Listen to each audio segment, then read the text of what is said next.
최근에 이 여론조사를 보시면서 진짜 이게 맞아? 민주당이 이렇게 압승하는 거 맞나? 뭐 이런 지금 의문들을 표시하고 계신 분이 있으실 것 같습니다. 이 여론조사가 최근에 여러 가지 문제점을 좀 안고 있어서 이와 관련된 전문가들의 의견도 상당히 엇갈리고 있습니다. 이 요즘 여론조사 너무너무 많습니다. 여러분들 뭐 보시면 알겠지만 여론조사가 너무 범람하는 바람에 아마 이 여론조사 응하지 않는 분이 있을 거예요. 더군다나 이 보수층이 거의 응답을 하고 있지 않다. 보수 성향의 유권자들이 덜 응답하고 있다.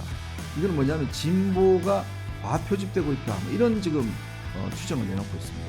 물론 뭐 여론조사라는 게 나름대로 과학적이다라고 이야기를 하긴 하지만 하여튼 이번에는 좀 결과를 지켜봐야 될 것 같습니다.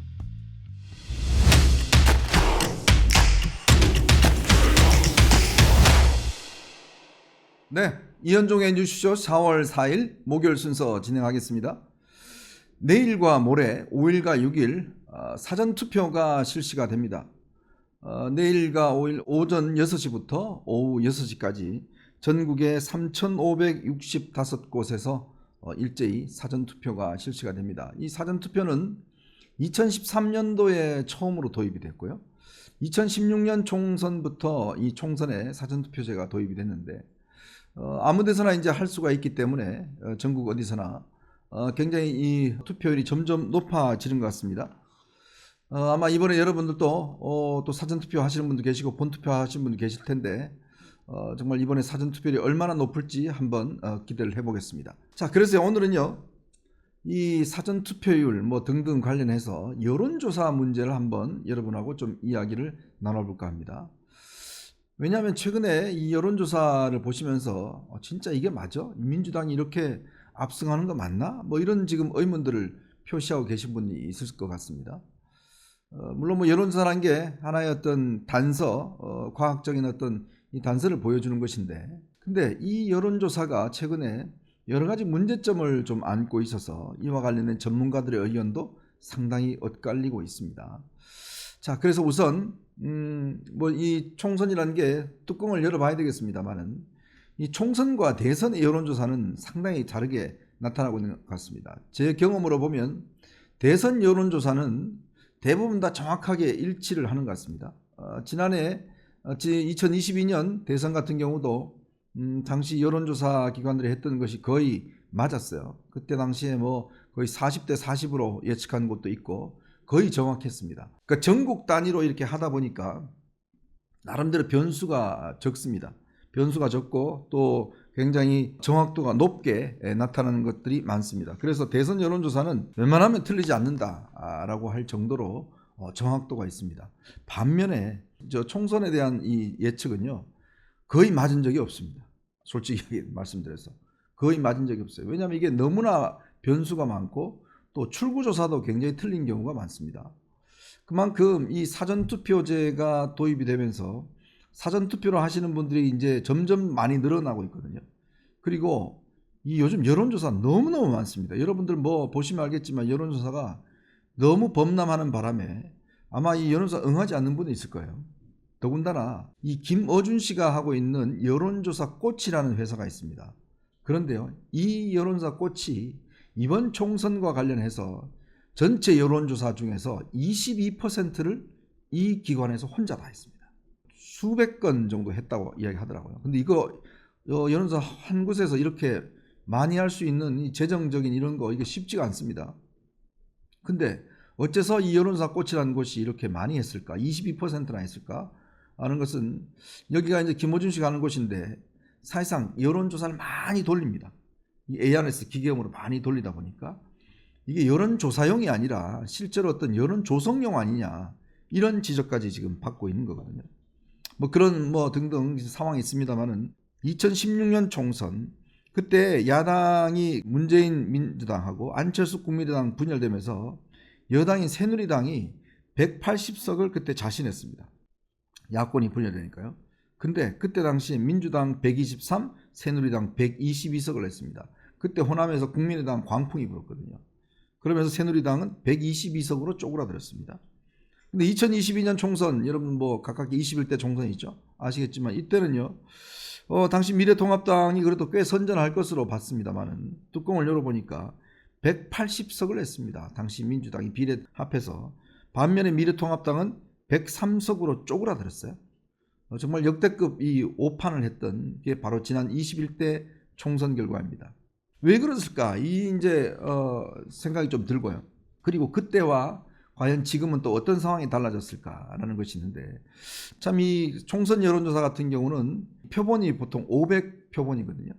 근데 요즘 여러분들 아마 여론조사 보시면 제가 말씀드렸습니다만은 잘 응하지 않으십니다.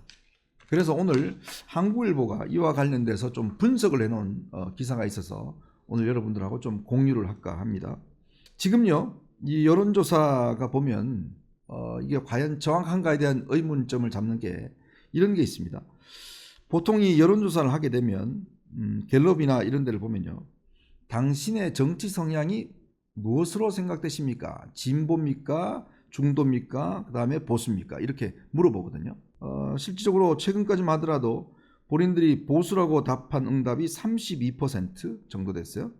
근데 진보 성향이라고 한 것이 28%, 그러니까 한 4%포인트 차이 나는 거죠. 1, 2월에 조사를 한 걸 보면 주로 보수가 진보보다는 한 5%포인트 앞선 걸로 나와 있습니다. 지난해만 하더라도 보수가 앞서는 뭐 그런 결과가 나왔어요. 서울과 부산, 울산, 경남, 여기는 기본적으로 보수가 앞서는 그런 결과를 보이고 있습니다. 그런데요, 최근에 이 여론조사를 보면 보수가 라고 자짐하는 분들이 푹 떨어진 결과가 나오고 있습니다. 이게 뭐냐면 최근에 KBS하고 한국리서치가 지난 18일, 20일 그 조사한 여론조사에 따르면요, 서울 종로의 경우에 본인이 보수라고 응답한 분이 26%밖에 안 됐어요. 반면에 진보라고 응답한 답은 30%입니다. 근데 여러분 지난 대선도 아시겠지만 보수 진보라는 게 거의 뭐 비슷비슷하게 나오는 건데, 지금 여기서는 보면 보수가 오히려 줄어들었습니다.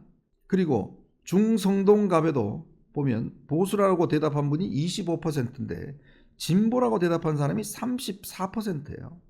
그러니까 진보 성향이 9% 앞서는 걸로 나오고 있습니다. 자, 이러다 보니 여기에 출마했던 뭐 윤희숙라든지 이런 분들이 다 고전을 면치 못하고 있어요. 근데 동작을 같은 경우는요, 보수와 진보가 30%로 똑같았습니다. 근데 여기는 나경원 후보가 앞서는 걸로 나왔거든요.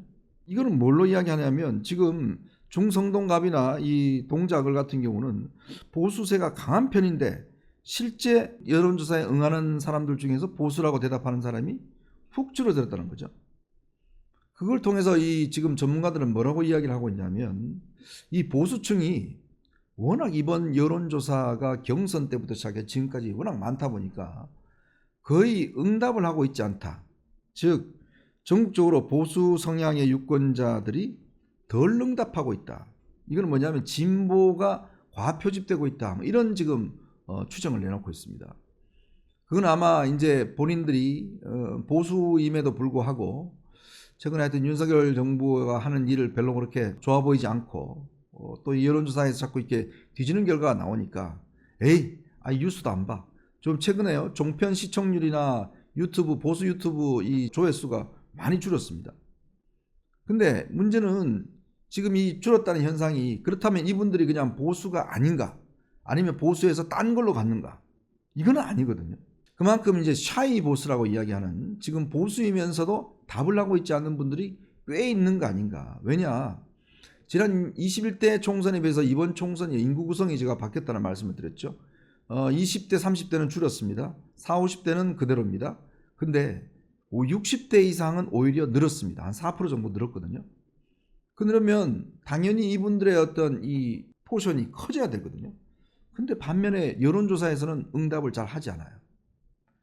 그렇다면 이게 지금 오늘 민주당에서 발표를 했듯이 본인들이 지금 지역구에서 한 110석 정도 앞서고 있고 한 50석 정도가 지금 완전히 이제 경합지역이다. 지금 국민의힘도 비슷한 평가를 내리고 있습니다. 경합지역이 꽤 많다는 거거든요. 그러면 이 경합지에서 얼마 정도만 조금만 더 나와버리면 결과가 왔다 갔다 해버리는 그런 결과입니다. 특히 최근에 한국경제신문이 PMI라는 여론조사 기관과 함께 아주 재미있는 여론조사를 했는데 이 여론조사 기관은 어떻게 했냐면 전국에 270만 명의 그 패널들이 있습니다. 그러니까 그러니까 본인들이 어떤 여론조사 하는 사람 270만 명이 있어요. 그러니까 지금 여론조사는 보면 안심번호를 받아서 무작위로 이제 그 전화를 거는 거거든요. 전화를 거는 방식인데, 그러니까 이제 이 안심번호를 아예 제공하지 않는 분도 있고 아예 응하지 않는 분들이 너무 많다는 거죠. 그러니까 실제로 응답하는 비율이 오히려 진보층이 더 많다 보니까 여론조사 결과가 지금 왜곡될 수가 있어서, 이 PMI라는 여론조사 기관은 미국에서 하는 방식이 있습니다. 그러니까 270만 명의 패널이 있습니다. 그러면 그 패널을 중심으로 해서 그 특정 지역의 패널에 대해서 조사를 하는 거예요.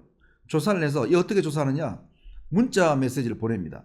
그러면 5일 안에 응답을 주세요 하고, 응답을 주실 경우는 쿠폰 1,000원을 드립니다. 이렇게 하고 있어요. 근데 놀라운 게 응답률이 50%입니다. 굉장히 많은 응답률. 보통 여론조사 응답률은요, ARS는 한 4% 5%밖에 안 됩니다. 그 정도 응답률이 떨어지는데 지금 PMI 여론조사 기관은 50%나 돼요. 근데 이 조사를 해봤더니 지금 일반 여론조사에 나왔던 결과가 다 뒤집어집니다. 윤희숙하고 지금 전현희도 뒤집어지면서 전현희가 이기는 걸로 나와요. 그랬더니 김어준이가 이거를 문제 제기를 했습니다. 이거 좀 문제 있는 여론조사다. 또 개딸들이 뭐 선관위에다 엄청 항의를 한 모양이에요. 그래서 선관위에서 아예 발표를 못하게 해버렸습니다. 여론조사 기관을. 그러니까 이거는 제가 볼 때는 정말 문제가 있어요. 왜냐하면 이런 조사는 지금 미국에서는 오히려 지금 전화 면접보다 이런 패널 방식의 조사가 더 정확할 수가 있다라는 것인데, 그걸 아예 발표를 못하게 해버리는 그런 상황입니다. 자, 그러다 보니 이 여론조사 이 현재 나오는 것들이 과연 총선 결과로 이어질까에 대한 지금 의문이 많이 퍼지는 거죠. 즉 제가 아까 말씀드렸듯이 지금 현재 여론조사가 지난 경선 때부터 시작해 지금까지 너무 많이 여론조사가 하다 보니까 거기에다가 이제 보수 응답자들이 응답을 좀 덜 해버리고, 지금 적극적인 오히려 진보 분들이 더 많이 대답해 버리면서 이 균형이 안 맞아 버린다는 거죠. 이 표본 자체가 지금 안 맞다는 거죠. 제가 말씀드렸듯이 본인을 보수라고 이야기하는 분, 특히 본인이 지난번 윤석열 대통령을 찍었다는 분들, 근데 윤석열 대통령 찍었다는 분들 기본적으로 47%, 8% 정도 나와야 되는 거 아닙니까? 왜냐하면 그때 결과니까. 근데 찍었다는 분들이 훅 줄어들었어요. 자, 그러니까 이제 지금 이번 선거에서 결국은 중요한 것은 과연 이제 60대 이상의 보수층들이 얼마나 선거의 투표장에 나오느냐, 거기에 따라서 승부가 갈라진다. 또 2030들이 얼마나 투표에 나오느냐. 근데 문제는 2030이요, 옛날에는 주로 진보, 즉 현재 민주당 지지층 알았는데 지난 대선 때부터 여기에 또 갈라졌습니다. 2030 여성은 민주당 지지가 많은데 반대로 남성은 또 국민의힘 지지가 많아요. 그러니 사전투표가 높다고 해서 과연 민주당이 유리할까에 대한 또 의문도 있는 거죠. 왜냐, 이게 인구 구성이나 이게 많이 바뀌니까요, 어떤 기존에 가졌던 틀 자체가 안 맞아 들어갈 수가 있다는 거거든요. 그래서 이제 지금 남은 관건이 오늘 그 각 당에서도 이야기했지만 어쨌건 자신의 지지층들을 투표장으로 많이 끌고 나오는 데가 이길 수 있다. 그런 데가 한 50군데가 넘는다. 이 50군데가요 최소한 1000표 이내로 결판이 나는 지역입니다. 지난 사실은 21대 총선도요 전체 표수에서는 크게 차이가 없었습니다. 근데 지역구로 들어가면 완전히 이게 다 경합지가 대부분 다 민주당 쪽으로 다 넘어가 버렸거든요. 그때 이제 민주당이 했던 게 바로 이 재난지원금 뿌린 거 아니겠습니까? 그게 실질적으로 중도층들의 한 2% 3%가 완전히 이쪽 민주당 쪽으로 확 쏠리면서 실제 다 승리를 안겨줬거든요. 근데 이번 같은 경우는 이제 보수층들 입장에서 보면 지금 이재명, 조국 뭐 이런 지금 사람들이 국회를 장악하게 되냐, 또 개헌 저지선까지 무너지면 큰일 난다 나라가. 이렇게 되면 정말 나라가 어떻게 될지 모르겠다라는 위기감, 뭐 이런 것들이 있으면 그래도 뭐 좀 꼴보기는 싫지만 그래도 한 번 더 밀어주자 라는 심리가 이제 일어날 수 있는 가능성, 이제 그런 것들이 만약에 투표 현장에서 표현이 되면 결과가 상당히 바뀔 수 있다라는 그런 지적이 나오는 것이죠. 그래서 참 이게 여론조사 요즘 많이 여러분 보시면서 좀 답답해하는 분들이 계실 텐데, 그것이 가지고 있는 지금 함정, 문제점. 그래서 이제 지금 엄경영 씨라고요. 지난 그 총선에서 21대 총선을 정확히 180석을 맞춘 분이 있어요. 그분 같은 경우는 이런 진단도 합니다. 국민의힘이 뭐 과반을 할 거라는 진단도 하는데, 그는 뭐 현재 여론조사나 보면은 불가능한 이야기는 하지만 또 한편 그분도 바로 이런 제가 말씀드린 이런 식의 분석을 하는 거죠. 지금의 여론조사 이거 썩 100% 믿을 게 못 된다. 물론 뭐 여론조사라는 게 항상 이게 좀 우리가 나름대로 과학적이다라고 이야기를 하긴 하지만 지금 최근에 발표된 여론조사를 보면 너무 진보 쪽이 과표집되고 있는 거 아닌가 이런 이제 문제가 있기 때문에 하여튼 이번에는 좀 결과를 지켜봐야 될 것 같습니다. 그래서 투표율 문제라든지 또 사전투표 얼마나 높을지 이런 것들이 어떻게 나타날지 따라서 상당히 아마 결과가 좀 오락가락하지 않겠는가 그런 전망을 해봅니다. 자, 여러분 보시면서요 구독과 좋아요 알림 꼭 부탁드리겠습니다.